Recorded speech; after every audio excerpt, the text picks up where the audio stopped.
And in a big, booming voice, the entity said to me, "As you respect yourself, so shall we." And he was gone. And from that day on, I learned that I was not a victim. But I went through some pretty scary stuff.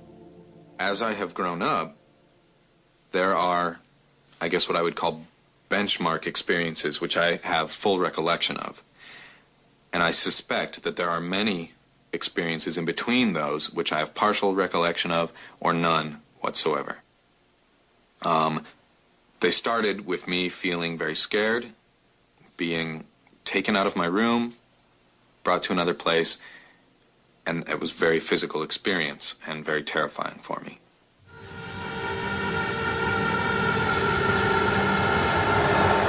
I got the impression that I was on a craft.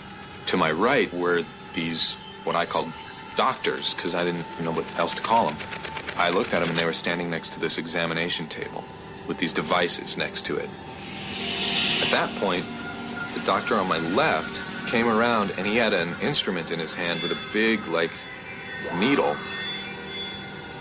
and opened my mouth with one of his hands, and the other one put this thing in my mouth, and it went way back, way deep into my jaw, and it pressed against, I think it pressed against a tooth of mine, really hard, and it didn't hurt, but I could feel a lot of pressure. I thought, okay, I don't know what that was, and then he had this device that had these needles and things sticking out, just a few of them, and he put it onto my ear, and it made a suction, like a vacuum around my ear, and just went and stuck there.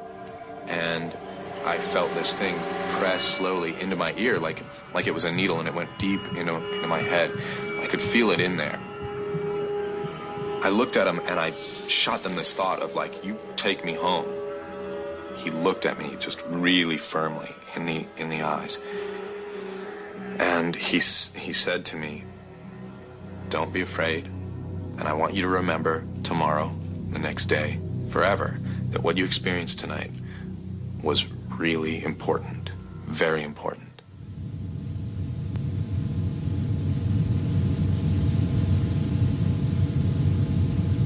What they're doing, I can't say for certain, but I suspect that it's learning. Much like we go out into the wild and take a wildcat into our labs and we tag them and we do all kinds of samples and we release them. That's got to be kind of traumatic for the wildcat, but we aren't doing it any harm. And I kind of liken that to my situation. These beings are constantly studying us. They're throwing scenarios in our heads to see how we react, and they're doing it. They aren't perfect, but they are darn good at what they do. And when they introduce you, they're saying, okay, here's a little piece of candy, but there's an ulterior motive that said, let's see how you react so we can learn your emotions a little bit better in this scenario. So it's one scenario after another, a never-ending scenario. It's like going through school. These experiences are like part of going through school for me. And it's about just graduating to that next level of understanding about how the universe functions and what's out there. That little box that you think life fits in just is shredded, and you think that you are entirely vulnerable to anything, that anything is possible in the world, and that life is just as unusual as you would allow it to be, as you could imagine it to be. It's a feeling of being completely adrift with no stability, no anchor whatsoever. Some of the feelings that come up for me afterwards, because we talked about the fear, and that's always initially there because of the high strangeness of it. No matter how beneficent it is, there's still that fear. But there's a sadness because it's almost as if some friends of mine have gone away and I don't know when I'm going to see them again.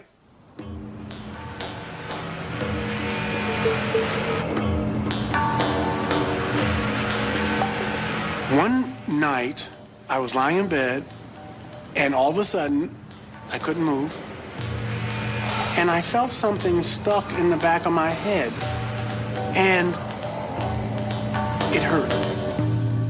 And I screamed, and Sandy woke up and said, "What's going on? What's going on?" And I said, something stuck me in the back of my head. I said, "It's them. They were here. They were here." You know, and it scared her. It really, really scared her.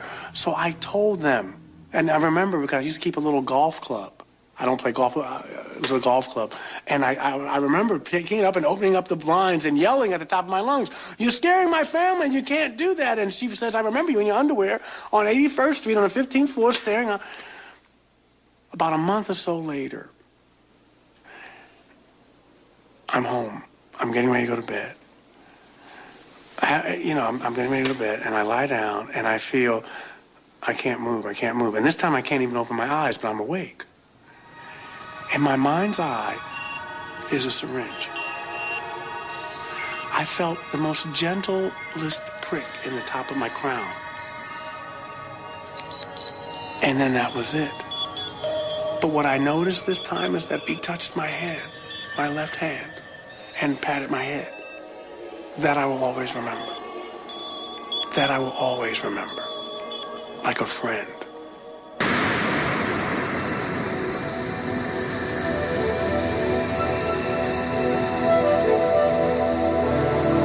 Suddenly, there was light being cast down onto the driveway. I got a little nervous, and right then I felt this presence behind me.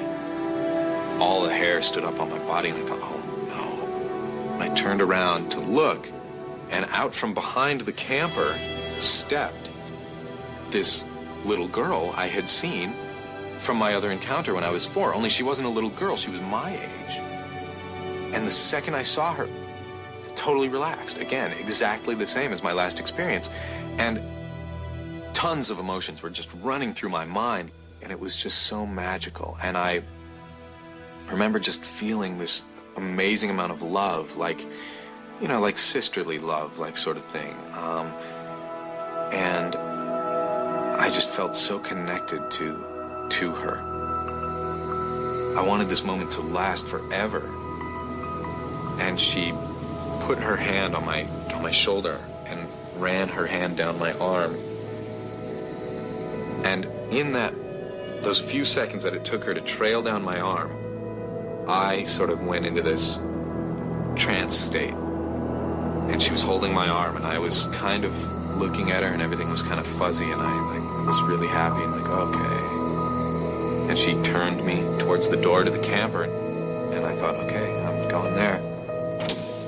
The lights came on, TV went to static, and I looked over at my friend, and we heard this wah wah wah from above, and it startled us, and I remember like, whoa, what was that? Kind of getting back into that mode, and then all of a sudden, that mode just sort of slipped away somehow, and I just was really relaxed again, and I looked at him, and I said, "So should we go to sleep?" And he said, "Yeah."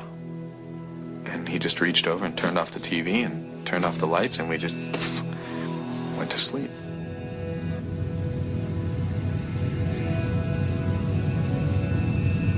This experience was monumental to me because